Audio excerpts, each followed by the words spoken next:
Check. One. Check. One, two.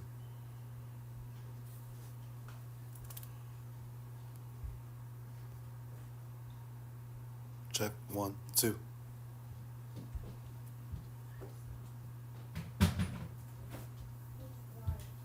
Check. One. Check. One, two. Perfect. All right.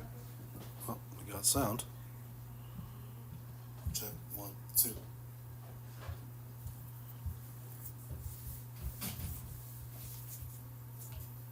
Check. One. Check. One, two. Perfect. Yeah, the delay is so crazy. We got sound. Check. One, two.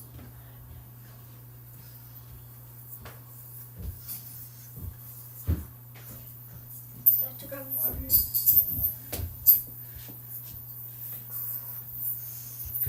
Delay is so crazy. We got sound.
Check. One, two.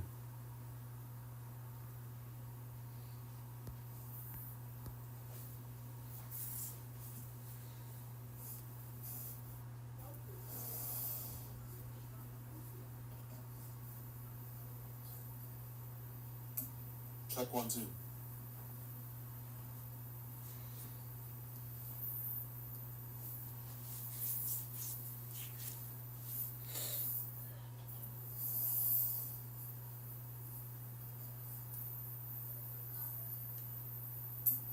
Check. One, two.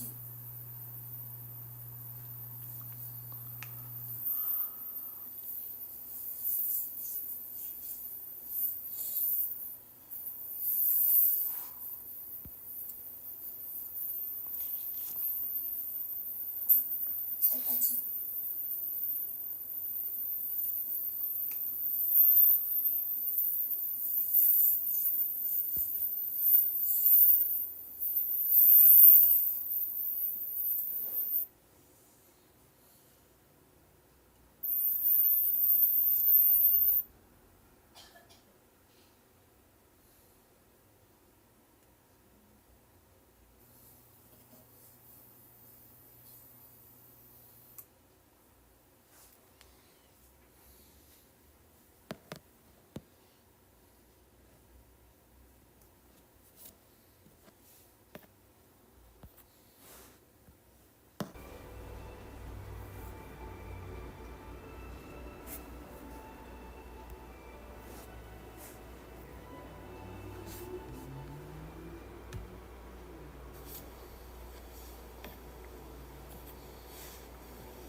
There we go.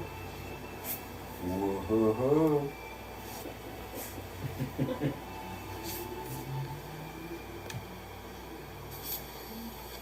The delay is so bad though. Tina, I don't know. There we go. Look at your face or something. Whoa.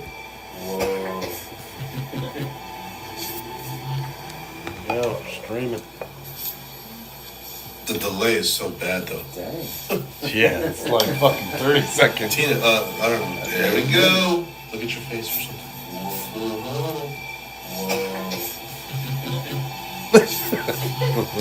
Oh, streaming. The delay is so bad though. Dang. Yeah, it's like fucking 30 seconds. Tina, I don't know. There we go. Alright, now, let's stop all this shit. Alright.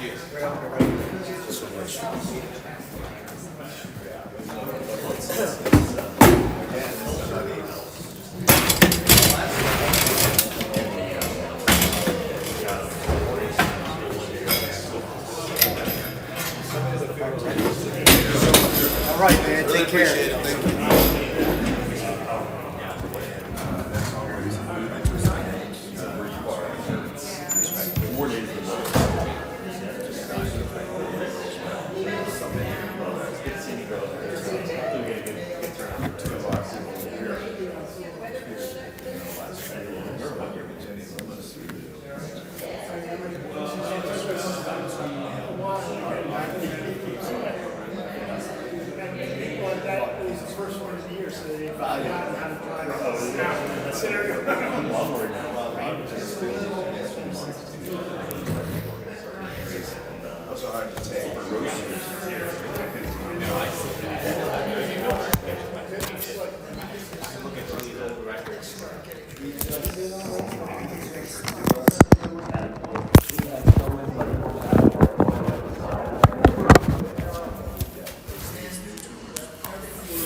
Champion. As you know, as much as you would say, you have to fight for some things now and then. And he always had our backs, which was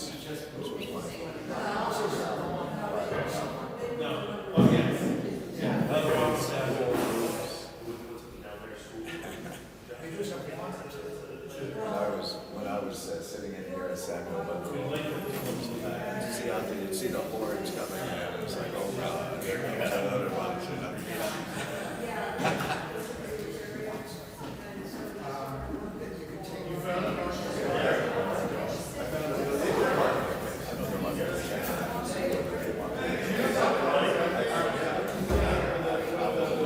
I'll not take a seat if they get full, but I have to. I'm happy to stow you away.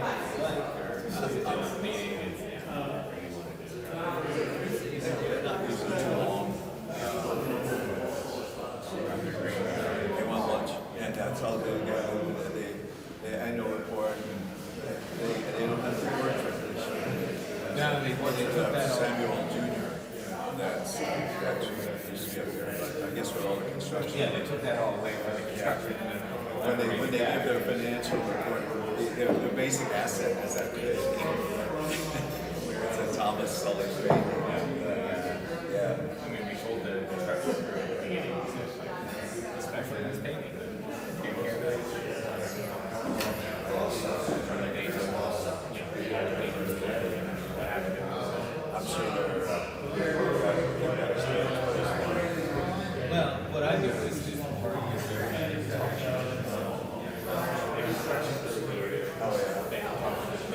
Oh yeah. Yes. the interpretation people don't know what's happening. They don't, and the interpreters and the law enforcement people are always. Right. I mean, Law enforcement people look down at on the interpreters. Look down on the guys. There's a pecking order. we're the low man on the boat. Yeah, we just.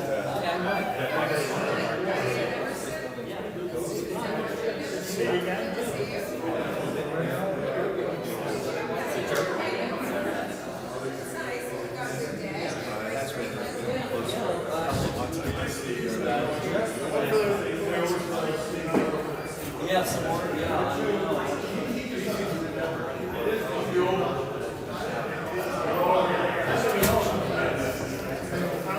So, yeah,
That's okay. No, no, you don't even need to do any of that. We're already live, so we're good. Okay. Let's see if I can add your camera.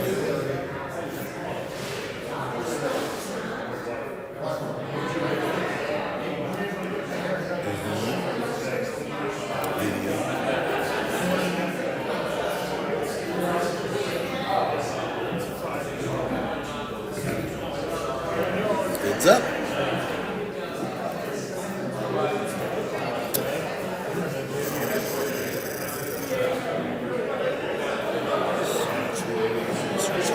Search. Put it here. Oh no, I'm tripping. You gotta sign on to my hotspot. Okay, just connect to the Wi-Fi. Yeah, sorry. Okay. iPhone I 175. don't know why I'm so nervous right now. Patrick one. If this works, I'm gonna do this. Lord. Let's hope technology gods That's are spelled Patrick, right? I think so.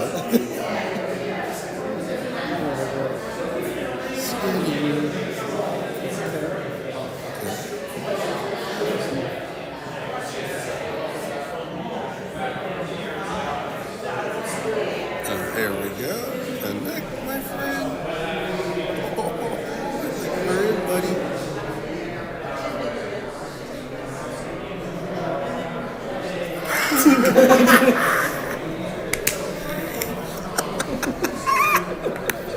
That was so good.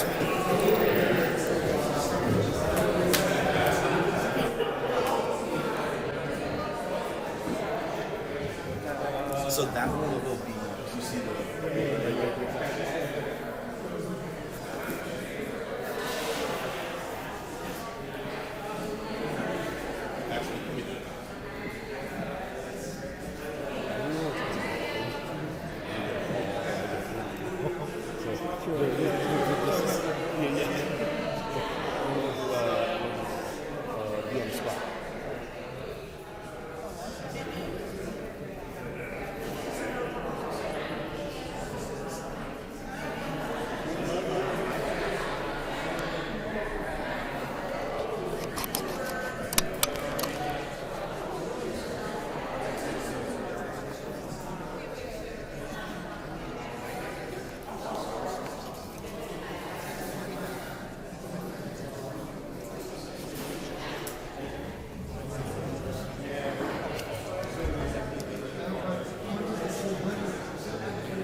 Michael, whatever you think, right? I just don't want this thing to stop.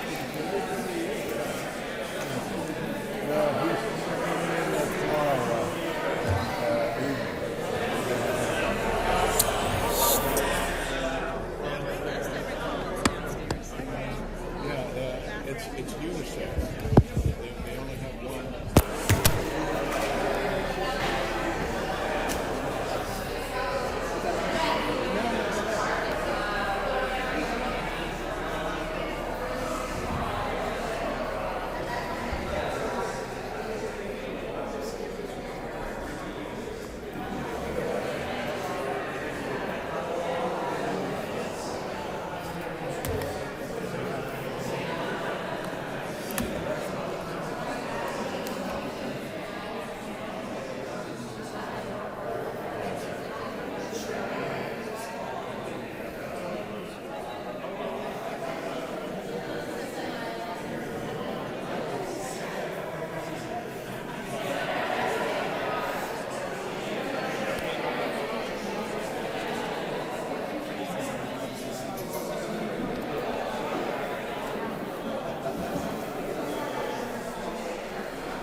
Shorelines there, you realize that it's something. We have a floating camera this year.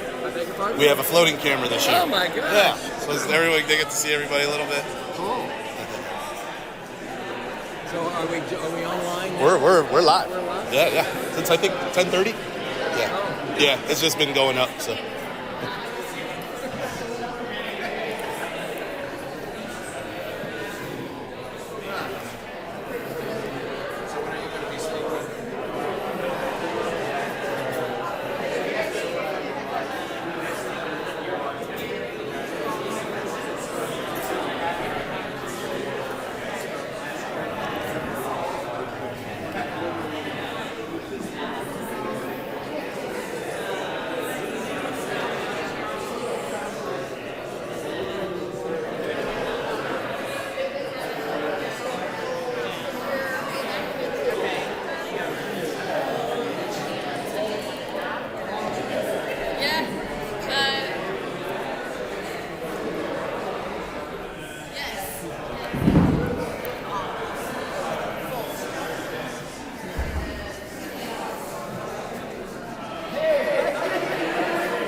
You see what? This is your camera. Nice. It's really cool. So this can be used as a camera. This one obviously is a camera. Yeah. That one's yours. You could do as many as you want as long as your Wi-Fi Yeah. like you handle it. Damn. Isn't that cool? That's so simple. So much easier than before. I was gonna spend $1,000 and buy that hub that we've been using every year. It's like, dude, this is so much easier. The only big gripe that this kind of is the delay is like 30 seconds. Well, the viewer doesn't know that. Right. But Considering that's not bad. That's not bad. It's coming from here. Yeah, and none of this stuff is. I didn't have to pay for it. Because even with $1,000, you're getting what 40 seconds. Mm-hmm. Exactly. Yeah. You don't need a USB-C charger, do you? I charged everything, but I'm glad you brought that just in case.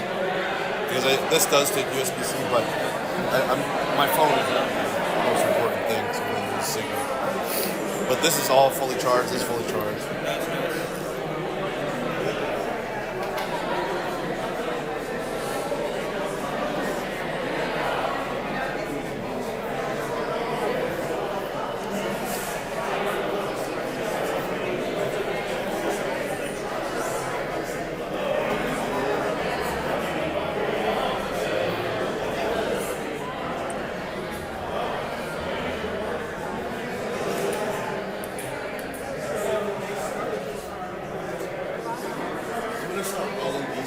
Okay, yeah.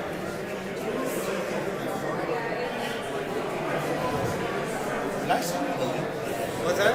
Did I send you the link? What's that? Galaxy. What? Galaxy? That's nice.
all going to be the spoken word as we're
database manager from New Hampshire was saying. Ellen Clark, and I'm her first cousin, and my mother, Catherine Douglas, lived with Ellen Douglas, who grew up in Philadelphia.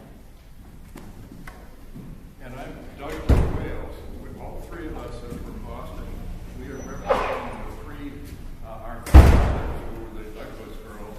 And when they were growing up, they wanted to be flappers. My name's Adam Tuttle. I'm public affairs assistant here at Quaker. Samantha Weatherall Coleman. Electra Jarvis, married to Mary Weatherall. That gives it away. I'm Mary Weatherall. I'm Susan Weatherall. I'm sort of welcomed here, even though I'm a Chester Weatherall widow. Anyway, and I brought two friends with me. Marcy. David Phillips. The other Steve Weatherall. I'm from First State, Wilmington, Delaware. Paul Weatherall, married to Steve Weatherall, mother of Colin Weatherall. I'm Bob Neiman. I'm a guest of Jerry Montgomery. And I'm Jeremy Montgomery. I'm with Philly House, formerly known as Sunday Breakfast Rescue Mission. Alex Weatherall, Gary. Hi, I'm Greg McClatchy. I married into this proud clan. I'm Lita Lukens McClatchy. My name's Ted Nielsen, also known as Louis Levick Nielsen Jr., and the Levicks married with a lady named Elizabeth Weatherall Jones, actually probably prior to the Revolution, but I'm still related, so that's a good thing. I'm delighted to be here. I'm Leslie Atarian. I'm with Historic Philadelphia Incorporated. I'm Nancy Tuttle. I'm also with Historic Philadelphia. I'm Melissa Meyer. I also work with Historic Philadelphia. I'm Amy Needle, Historic Philadelphia. Steve Sims, Superintendent of Vince National Store. Michelle Weatherall. I'm married to that one, and I'm just here for this. I'm John Stopco. My mom was Isabel Weatherall from right here in Philadelphia. John Gregory Stopko, grandson of Isabel Weatherall Stopko. Christopher Oliphant from Washington, D.C. I'm from the Weatherall family in D.C. Samuel Weatherall, born 1736 in Burlington, New Jersey. You look phenomenal. Thank you. I'm well weathered.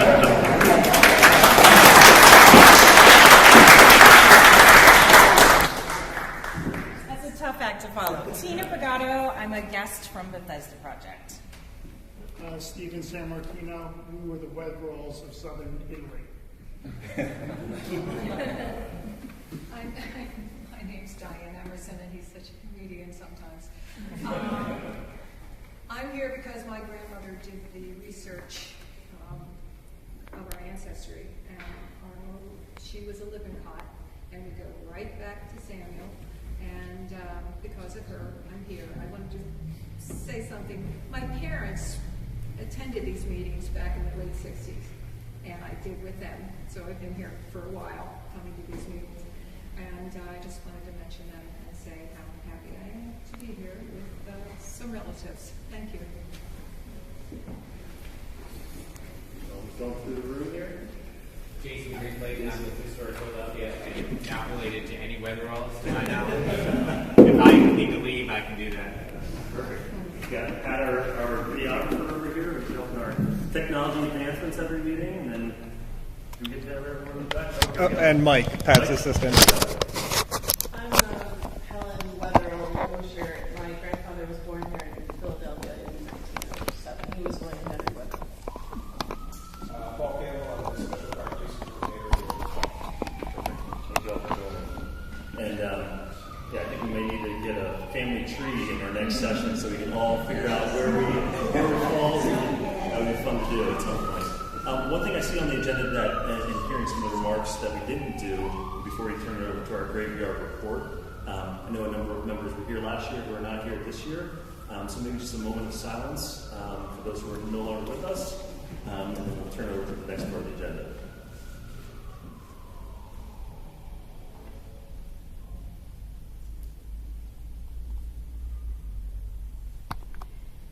Thank you all. Stephen, I'll turn it over to you for the graveyard report. Good morning. I don't think I'm going to need a microphone. The graveyard was very busy this year. We had 4 burials this year. 2 relatives and our long-term caretaker unfortunately got pancreatic cancer and passed very quickly. This summer, we lost a longtime board member and past graveyard chairman, Christopher Parker Weatherall. Chris is buried in a site that had been chosen many years ago. With sadness, we very suddenly lost our longtime caretaker, Ed Green, who had taken care of the graveyard for over 30 years. Ed had asked to be buried in the graveyard along with his wife, Betty Jane. We had made Ed an honorary member of the Free Quaker Society many years ago, and so that allowed us to let him be buried in the graveyard. He selected a burial site away from everybody else in the graveyard on the far right-hand side, where he's currently interred. Ed's wife asked if we could bury his son, Brian, who had died unexpectedly in December. As a courtesy for Ed's long service, we agreed to allow Brian's burial. The society paid for the digging of both of the graves. The other burial was another Weatherall. The fourth burial was another Weatherall who had selected a grave site many years ago. There's no damage to the graveyard and no major expenses. I was out there last Friday because I needed to meet the memorial people for Christopher Weatherall's tombstone, and I did notice a little bit of work that we need to do on some of the fencing and stuff. We had a balance in our account at the October of last year of $192.94, and the balance as of today is $462.94. We expect expenses up to date at $930. I probably expect another $400 worth of expenses, and we requested $1,500 from the board. Checks that issue. Yeah, I saw it. Thank you. Are there any questions on the graveyard? Any of you can come. We've got a ton of them. It's in Audubon. It backs up to the national park, the Valley Forge National Park. It has a park on one side and baseball fields on the other, but it's in the woods. It's a really nice, quiet spot. I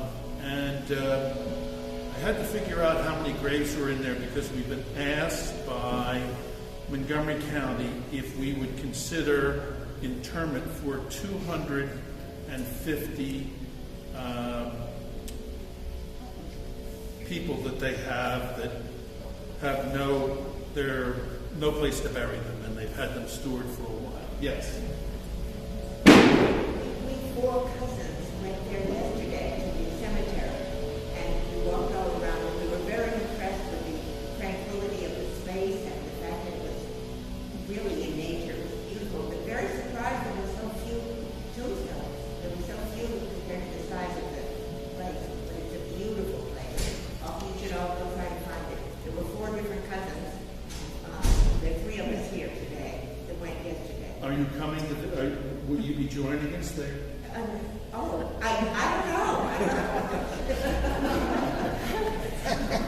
I have to go out and mark the graves, so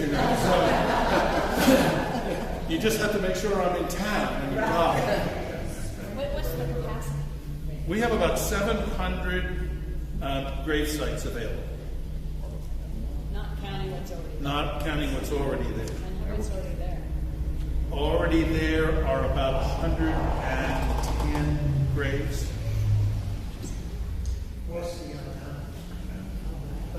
Plus the unknowns, right. So I'm waiting for Montgomery County to get back to us with some type of a plan. I really would prefer not to have a 250 individual graves.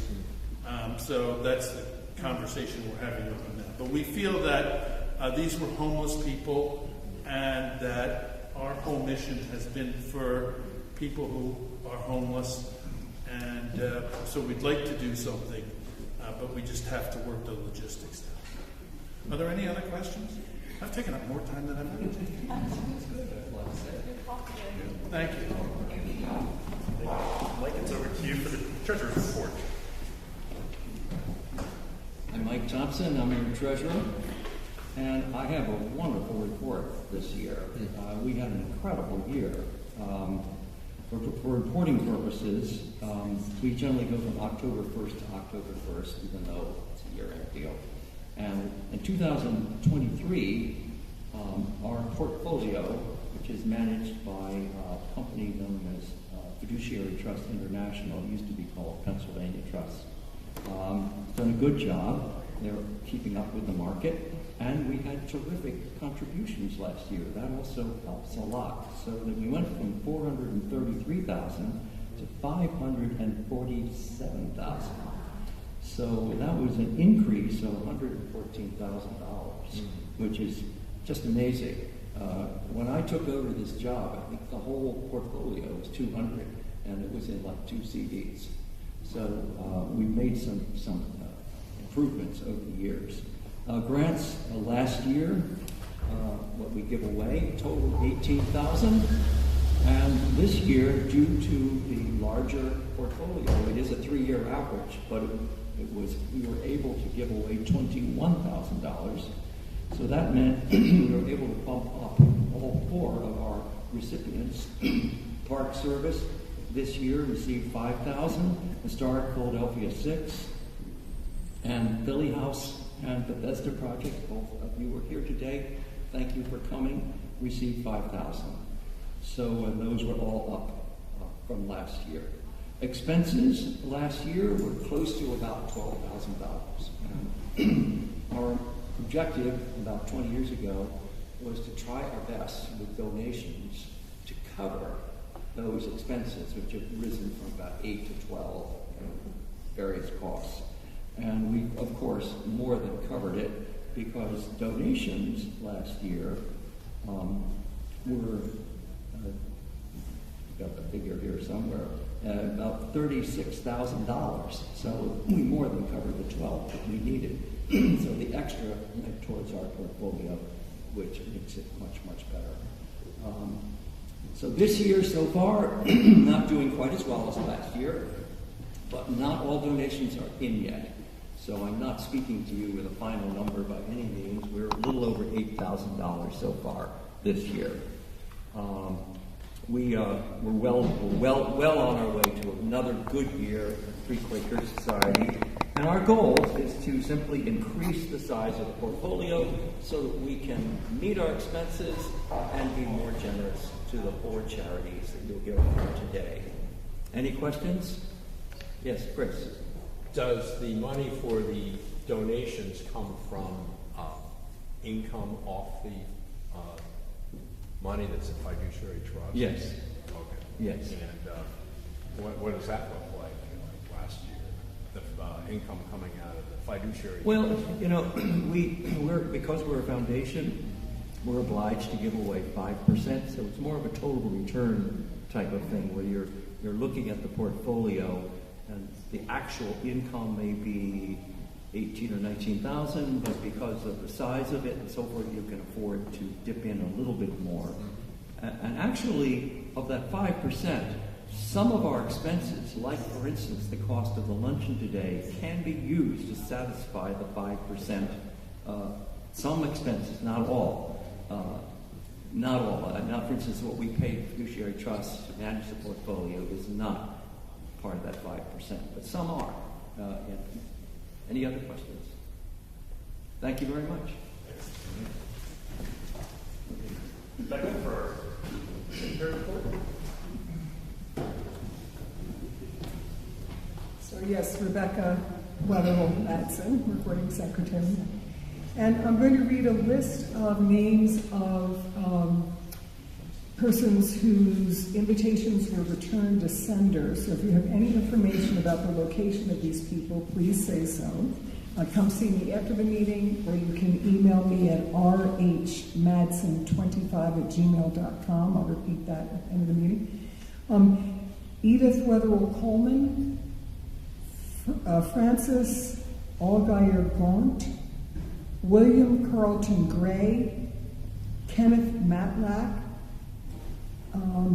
Mr. and Mrs. William Henry Parker, Mrs. George E. Tucker, and Lillianne Warder.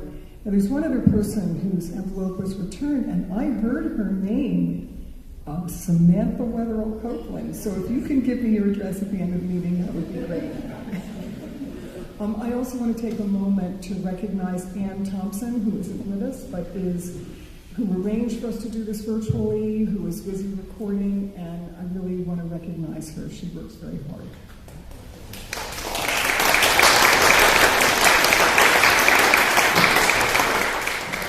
I will take my MC cap off and put my website and communications report update cap on here. And hopefully everyone has started to see some elements of change in the communication in the way that we're connecting with people who are members of the society and of the group. We've got Pat here now. We're trying to live stream so that people who physically can't be here, although, having come here probably now in the past 10 plus years, I think this is probably one of the biggest crowds, Mike, that we've had in the room here. So we may need to expand to the pews up here or behind me for next year's meeting. But the nice thing is we have, from a technological perspective, we are trying to make certain that we are connecting with members who aren't physically able to be here. So hence the live stream. Social media, we've put out the Free Quaker Instagram feed, which, again, we're always asking for content to the extent you have history, pictures of the cake that was cut back in the 80s. I will happily take them, and to the extent you're comfortable, we'd love to just make sure that the history and the mission of what we're up to nowadays is known to more than just this room. The other thing that was a big to-do this past year was the means of donation and the form in which donations happen. Historically, it had been done just via check and mailing in those checks. We've placed on the website now the ability to electronically donate. So for those who weren't appreciative of that, just know that that's now out there. The only thing that we're trying to make certain is messaged in that is that there is some slippage that comes in the form of costs for processing, etc., that goes through when you go through electronically. So just keep that in mind. If you round up your donation, that helps make sure that your actual dollars get put to work for the mission of the group here in the society. So I think those are the big things. So asking for content, making certain that we're still out there delivering our message, make sure that everyone knows about the live stream. If you're not able to make it next year, that this is something that we're going to look to continue to do. So are there any questions as it relates to the website, the communication, or anything else that pertains to that aspect of the meeting? All right. Cordy is meant to be giving our investment report. Unfortunately, was unable to make it, but given Mike's comments, a lot of it overlaps with the positive support that the markets have provided us over the past year's time. So the investment portfolio that Fiduciary Trust helps manage on behalf of the Free Quaker community here, up over 23% over the past year's time, up over 13% year to date. The allocation is very much heavily equity oriented, so 70% of the portfolio is exposed to the growth that we've seen in the U.S. equity markets, as well as some international exposure as well. But poised for that continuation, the 5% distributions that we're required to give out, and also looking to increase those distributions year in, year out. So I think from an investment report, positive story, positive report card to share with everyone here, and able to continue our mission and then some versus where we were just last year. So with that, I'll take a pause, make sure there's no questions so far before we hear about some of our grant recipients that we've, yes? A quick question. Is the Free Quaker Society, do they accept appreciated stock? Yes, so I believe with Fiduciary Trust we can do that. Exactly. So yes, to the extent you want to deliver or make a donation in kind, we're able to do that. Okay. So one of those great, was that family gave $10,000 in appreciated stock. Yeah. So we received something similar just last year, which was a phenomenal gift to the group, and that was done in kind. Good question. Tina, I think you're up first to share with us what's going on at the Bethesda Project, one of our grant recipients, as we mentioned. So give you a mic to provide your report.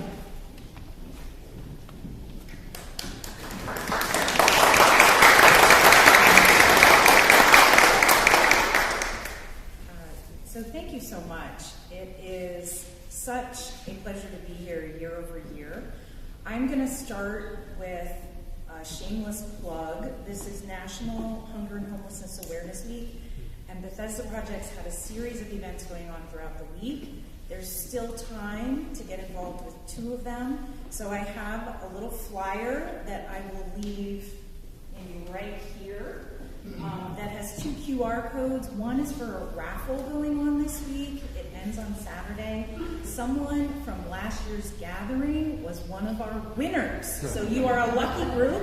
I encourage you. Tickets are only $10. And then the other is for a film screening that's happening tonight. It's free to the public, and then it's followed by a panel of experts, including one of our own staff members. So if you're interested, it's at the Film Center. It's guaranteed to be educational and fun. So please check it out. Okay, so thank you so much. I am Tina. I'm the CEO of Bethesda Project, and I see familiar faces, which is so nice.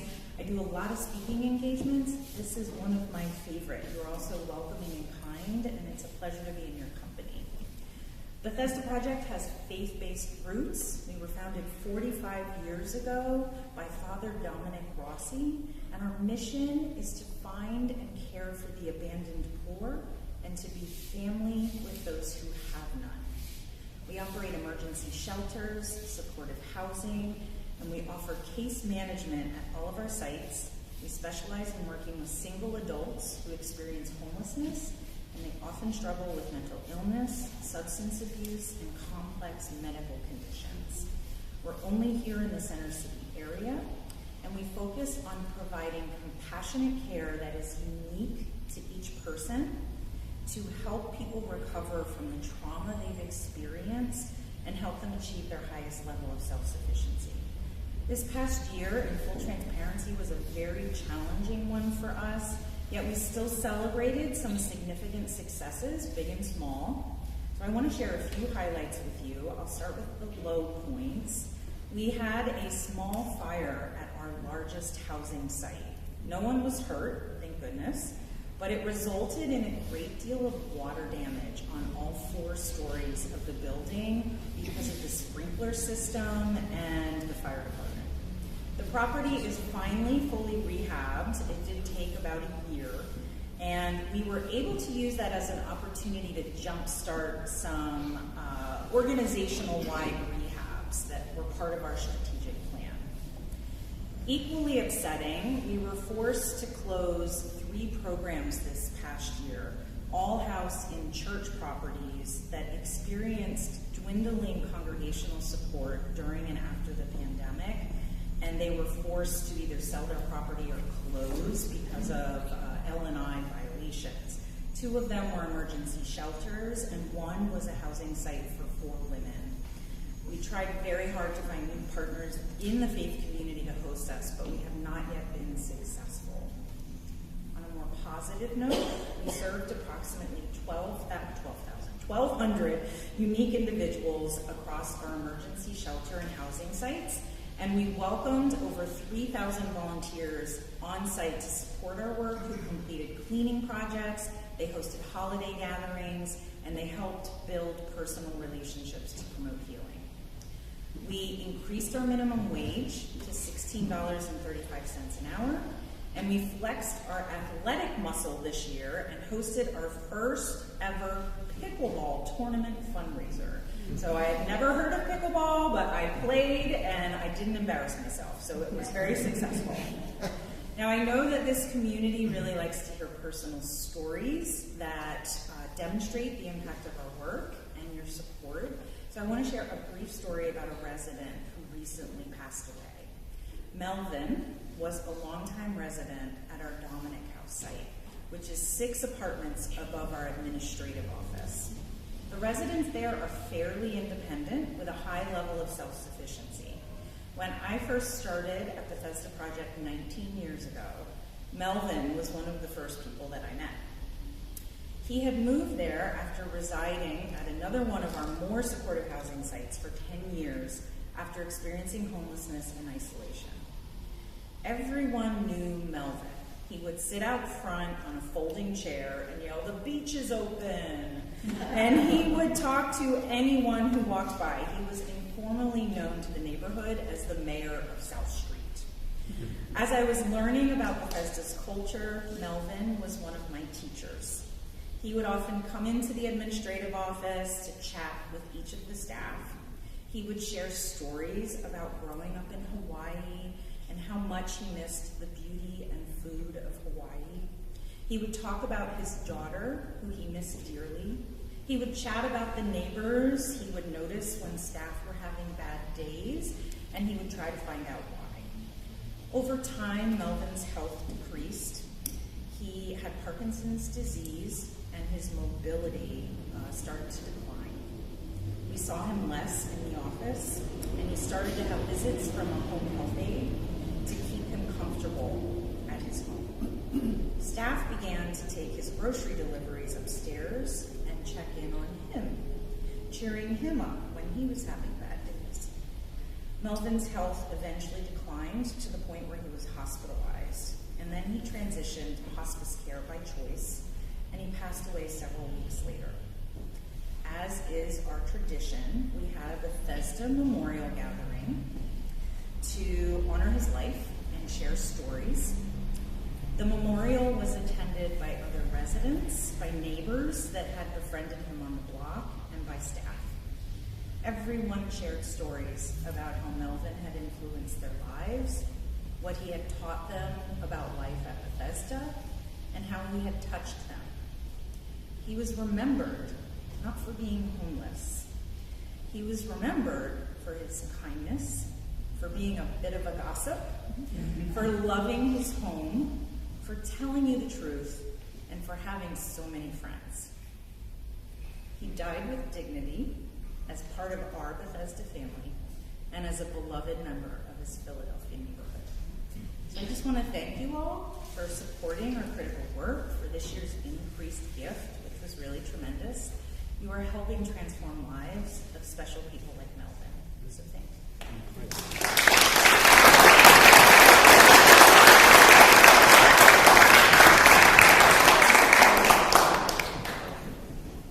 Thank you for bringing that to life for us here, Tina. That was great. Turning next to Jeremy Montgomery here from Philly House.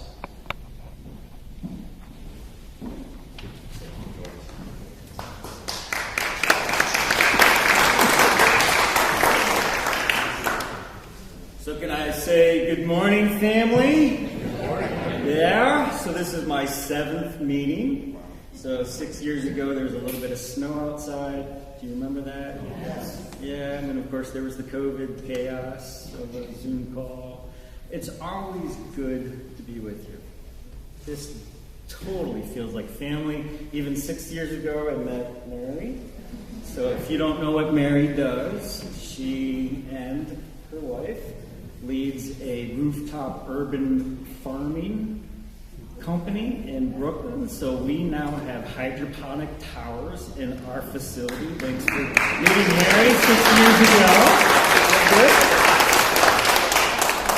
This past year, we also hosted our first VIP gathering for volunteers and donors. And do you know who showed up? Mike. I still want to hear you sing. Oh. All right? So, sometime. So again, it's great to be with you. You are such a special group, not only to the city of Philadelphia, but also to the historic organization that I lead. So I am the CEO of Philly House, formerly known as Sunday Breakfast Rescue Mission. We were founded by John Wanamaker, as well as John Stetson and Edley Burpee, and then Governor of Pennsylvania, James Pollock, to whom we can attribute in God we trust on our currency, because he oversaw the U.S. Mint right across the street twice. And so for 146 years, we've had the privilege to be able to serve this great city. Founded once upon a time to offer breakfast on Sunday mornings. Today, we are Philadelphia's oldest and largest homeless shelter. So this year alone, we're serving about 30% of all the homeless men in the city of Philadelphia, all without relying upon government funding, but all because of the generosity of God's people, including you, that we are able to keep our doors open. And that is our mission. We open our doors every day. And so we are the only daily meals to the public, 365 days of the year. Right now, lunch and dinner. We have capacity issues with offering breakfast. So I'll get to that for a second. We are fundraising right now for a brand new dining room. So we're launching our first permanent housing project on our location at 13th and Vine, right next to Roman Catholic High School, to build 70 permanent housing units to be able to ensure that men in the city have a permanent place to be able to live. So one of the lessons that we've learned in the last year is serving aging men that haven't yet reached the age of 65 to qualify for senior citizen benefits.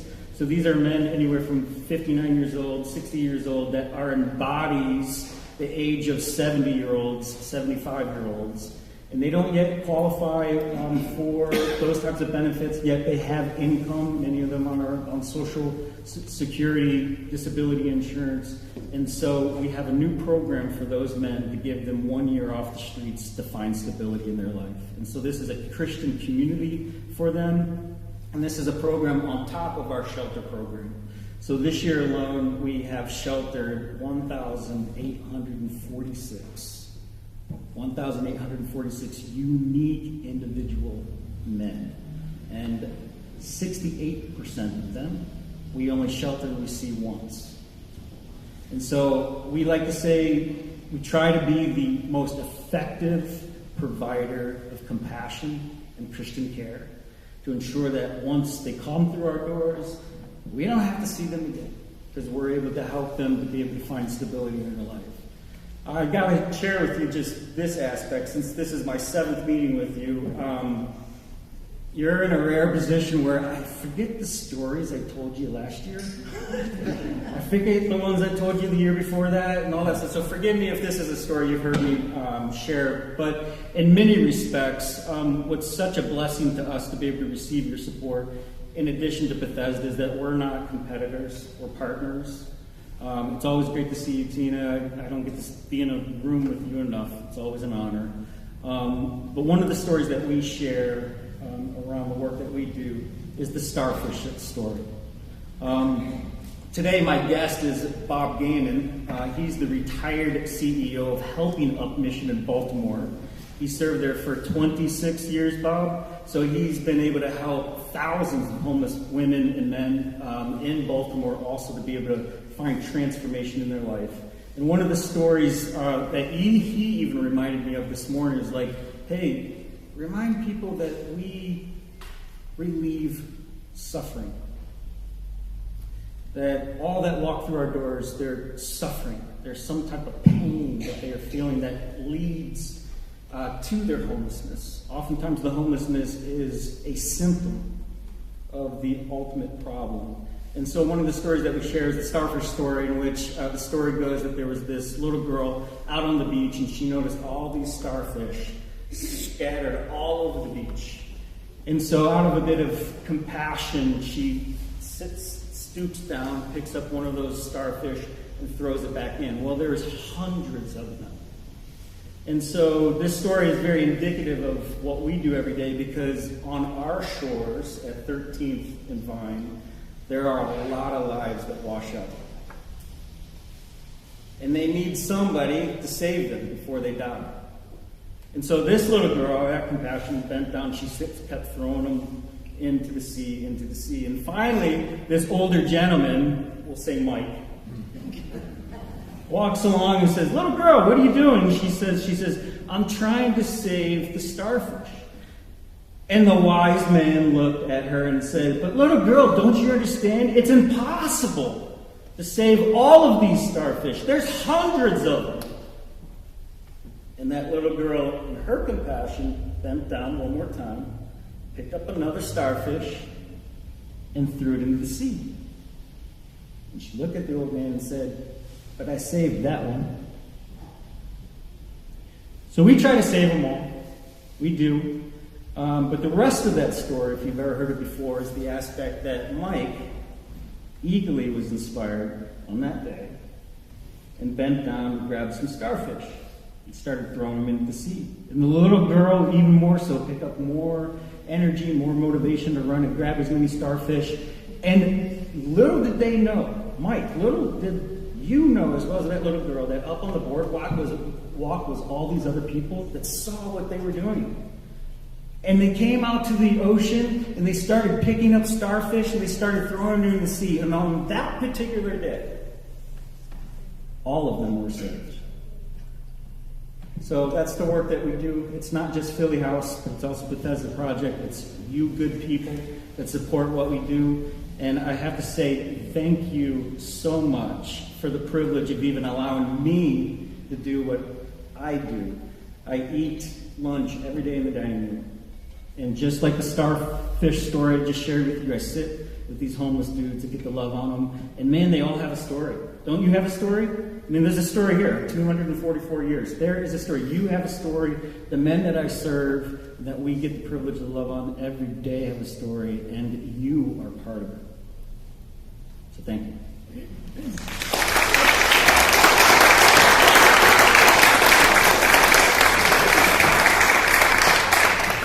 Jeremy, that's great. Right next to the Park Service, Stephen Sims is here. And we'll remark, thank you. I know we've had our water stain up here last time. I know you remarked on it, and I see it's been fixed. So thanks for everything. Yeah, thanks for everything you do. Oh, good morning. Yes. Fixed. So happy for that. So thank you for the opportunity again to join you in your annual meeting and to give you an update on what's going on in the park. First, thank you so much for the annual donation to Independence National Historical Park. It's always appreciated, and will go to the preservation and protection of your national parks here in Philadelphia. So we are 1 year away from America 250, the signing of the Declaration of Independence. But we've got more things to do between now and then. There's actually the 250th anniversary of the creation of the United States Army, coming up June 14th. The creation of the Navy and the United States Marine Corps in October. their 250th anniversary is also coming up. So we're going to have a lot to do in 2025 with anniversaries to help prepare us for the A250, America 250 signing of the Declaration of Independence in 2026, where we will celebrate, commemorate, and contemplate the meaning of the Declaration of Independence. It will give us an opportunity to pause and reflect on our nation's past, to honor the contributions of all Americans, to look ahead toward the future we want to create for the next generation and beyond, and to provide an opportunity for a current conversation of the past about our future. And we want to honor all stories. Stories such as Ona Judge, who's an enslaved maid at the President's House site. Robert Heming, enslaved servant to Thomas Jefferson. If you can imagine Thomas Jefferson in the Declaration House writing, "All men are created equal," and the possibility that Robert Hemings was in that same room as he's penning those words. We want to tell that story. The story about Alice Paul, who in 1911 held a rally in Independence Square for women's suffrage. For the story of Samuel Wetherell and his call to service. We'll make sure that we tell all these stories and find connection for people in their national parks. We have a lot of deferred maintenance in our National Park Service. We have about $126 million in deferred maintenance. Fortunately, we have about $85 million of investments currently ongoing in your national park, and I'll give you a few highlights of what we're doing. We're investing $30 million in the first bank in the United States, so that should be open in 2026. It's been closed for decades. So very excited to have that reopened so we can talk about our American financial system, share that with the public. The Benjamin Rush Garden at the corner of 3rd and Walnut Street just reopened on July 13th. It now has the bicentennial bell as its centerpiece. The bicentennial bell was donated to the United States from Queen Elizabeth in 1976. So it's a fitting tribute to our relationship with Britain, but also to Benjamin Rush. The Declaration House, we will rehabilitate. Unfortunately, we don't have enough money to do the interior to reopen the building. But we'll do the exterior, we'll do the courtyard in the back, to be able to tell the stories of the Declaration of Independence.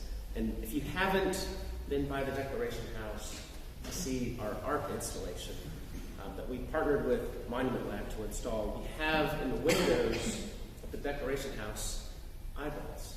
These eyeballs are blinking at you. And these eyeballs are of real descendants of the Hemings family. And so the thought process between this art installation is looking at the Declaration of Independence through the eyes of the Hemings, what that might mean to you. So it's very, very powerful to just have that dialogue and think about what does it mean. So if you haven't had a chance to swing by, please do.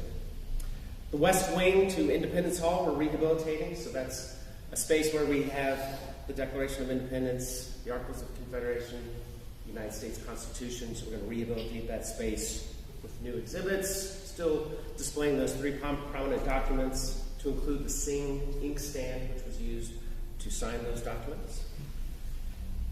Independence Square, we have some work going on over there. You may see some excavation happening. We're improving drainage. So if you've ever been through the screening tent to have a tour of the hall and it's a rainy day, you probably got your feet wet.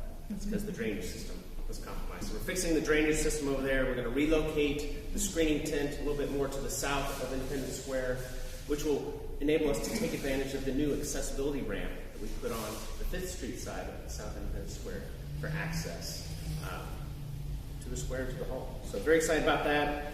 City Tavern, still closed, but hopefully we'll be well underway in establishing a new lease here in the next year so that we can get that phenomenal resource back open to the public.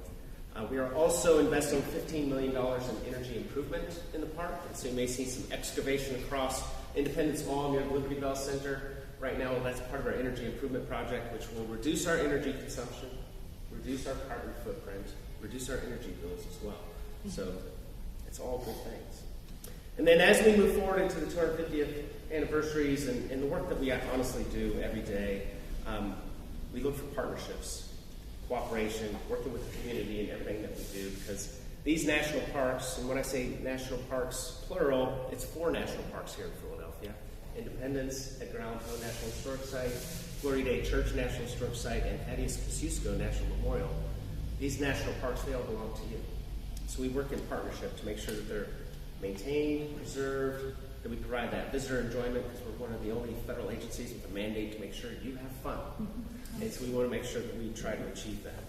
And so we look for ways to be partners with the community. And some things that we were able to do this last year is that we opened up the Liberty Garden. So on the visitor center block here, the cafe, if you will, is now the Liberty Garden. So we're able to get that reopened in partnership with the Philadelphia Visitor Center Corporation. Also working with the Independence Historical Trust and the Visitor Center Corporation. We did Movies on the Mall this year. Debuted that, and if you've never watched National Treasure on Independence Mall, it's seeing the Independence Mall on the screen while you're seeing Independence Mall behind it. It's so moving. It's so compelling. It's wonderful. We also have yoga in the park. So there's different ways for people to connect to their national parks. So we started doing yoga in the park, continuing our long-standing relationship with Historic Philadelphia Incorporated. Thank you, Amy and team, for being here, working with them, because they're able to tell stories in such a manner and such a connection that the National Park Service can't do. So it's great to have a partner such as HPI. So that's the highlight. We're having lots of fun. We've got a lot of work ahead of us. And thank you again for all of your support. Thanks.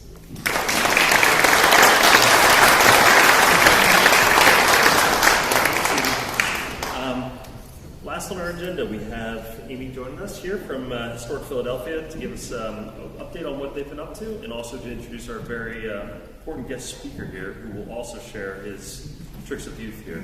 So, turn it over to you. Hi, everyone. We're so grateful for all of your support. I think this is my 20th Free Quaker meeting, so yeah. But for those of you that don't know, Historic Philadelphia is a nonprofit organization. We're celebrating our 30th anniversary as an organization that operates the Betsy Ross House, Franklin Square, and tonight we're actually launching our Winter in Franklin Square and our Electrical Spectacle Light Show. So if you're in town, 6 o'clock, come over for some holiday cheer. And of course, Once Upon a Nation. But I want to say, because of these meetings, and because of our relationship that we've had with all of you and with your other partners, we developed a relationship with Bethesda House. And last year we started a winter coat drive, both at Betsy Ross and at Franklin Square, to support Bethesda House. So I think it's just interesting that the connections that we've made here coming to these meetings have helped so many others. So thank you for that.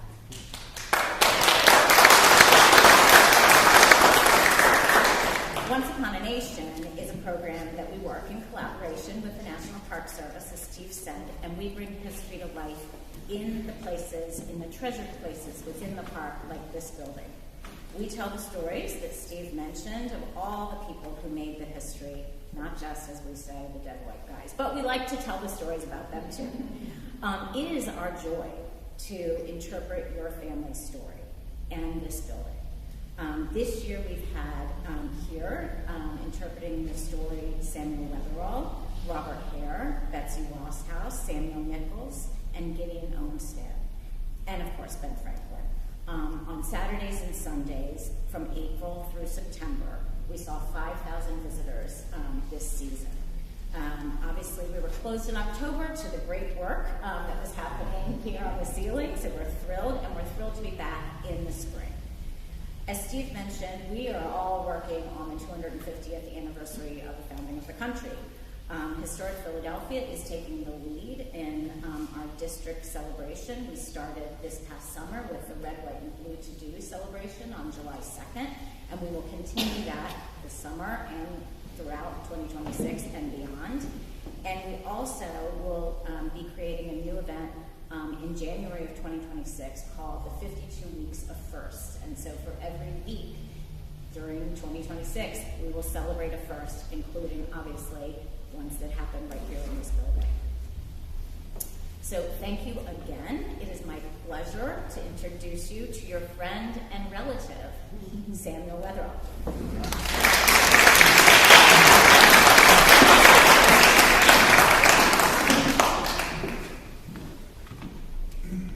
Thank you very much.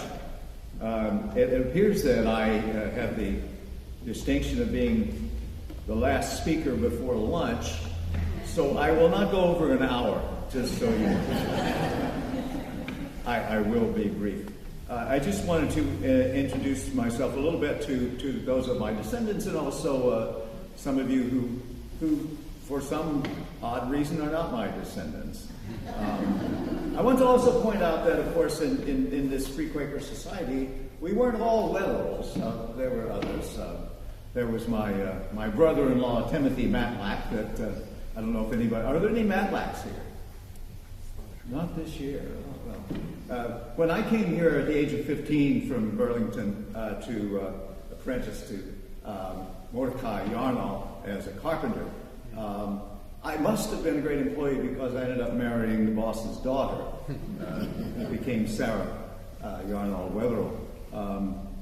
One of our other original members, Timothy Matlack, also married one of Mordecai's daughters. So you can imagine he had this bevy of beautiful daughters.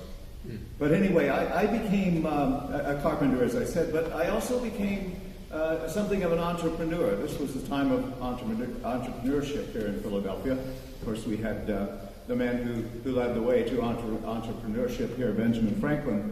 But I wasn't satisfied, like most entrepreneurs, I wasn't satisfied with confining myself to one occupation. So I also became a cloth manufacturer. I founded the first textile company here in the American colonies, and it was a way, for one thing, of course, developing a business, but it was also a way of avoiding those British import taxes. We were able to manufacture our own goods here, and in that keeping with those British import taxes, it allowed me to begin to develop my own dyes here.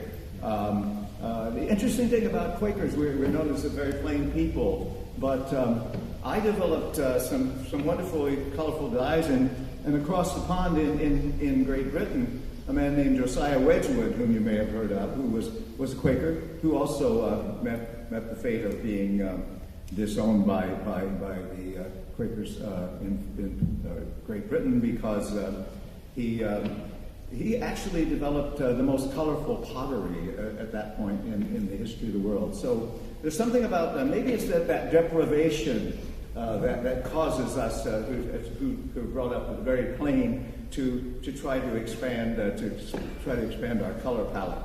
But anyway, and then along the way, and by the way, one of the reasons that this Free Quaker Society exists is because I and others were disowned by the Philadelphia Yearly Meeting, and one of the reasons I was in developing those and creating those fabrics, I began to not donate, but some donated, but also to sell wool to the Continental Army for uniforms. That was one of my sins. That was cited by the Philadelphia Yearly Meeting, and so then I also, with my son Samuel and some others, we began to also develop a white lead process for paint. So became chemists as well.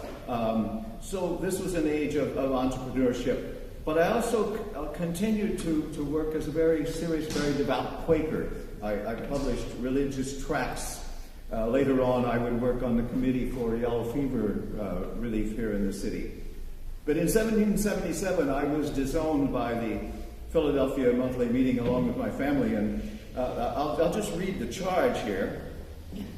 Deviated from ancient testimony and peaceable principles by manifesting himself a party in the public commotions prevailing. The Quaker's simplicity did not apply to language, as you can hear. But anyway, now I considered myself a good Quaker, and I still do. I call myself a free Quaker, but I call myself a good Quaker.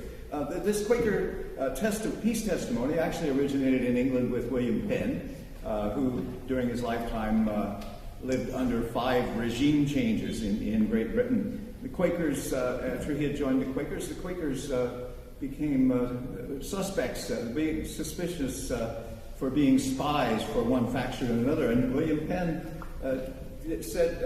created this peace testimony to say that the Quakers would not take up arms basically because he didn't want to be accused of supporting one side or the other. But when it came time to create this new country, I felt that as peaceful, as peaceable as I wanted to be in the way I wanted to solve conflicts without violence, it was necessary to support this War of Independence because that charter of privileges that William Penn had established here, which allowed us to have freedom of conscience, was under threat if we had lost that conflict with Great Britain. I felt what the real central tenet of the Quaker faith was that freedom of conscience, which was actually violated by the Philadelphia Yearly Meeting when they denied us the right to follow our consciences. So I just, even though this is the 240th meeting of the group that I helped to found and that I also helped to build this building, you're welcome. And even though that's 240 years old, I am only 80, which just surprises me completely. But at this age, I'm very sentimental about my legacy, and I want to be known not as just a free Quaker, but I want to be known as a good Quaker. And so this is my way of sort of defending my legacy to you folks. So anyway, it is my honor to speak to other Samuel Wetheralls and other Wetherall descendants here. And as the hunger pangs get a little louder, I will stop talking now. Thank you very much.